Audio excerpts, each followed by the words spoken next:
First, close Steam completely. Click the arrow icon in the bottom right taskbar. Find the Steam icon, right-click on it, and select Exit Steam. Once Steam is fully closed, open Steam Tools. Hover over Launch Steam Options. Make sure these three options are all checked. Activate Unlock Mode. Always stay unlocked. Launch Steam. Now let Steam launch from there. Once Steam is open, click the Steam icon at the top left.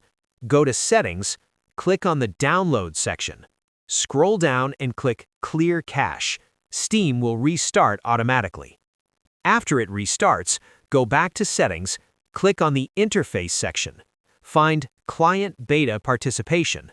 Now here's the trick. Whatever option is currently selected, switch to the opposite one.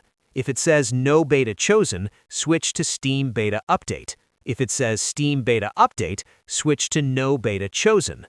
This forces Steam to restart and update to that version. Once it restarts, your Steam tool should now be working perfectly. If this helped, drop a like and subscribe. Also press the bell icon for more tech tips. Thanks for watching.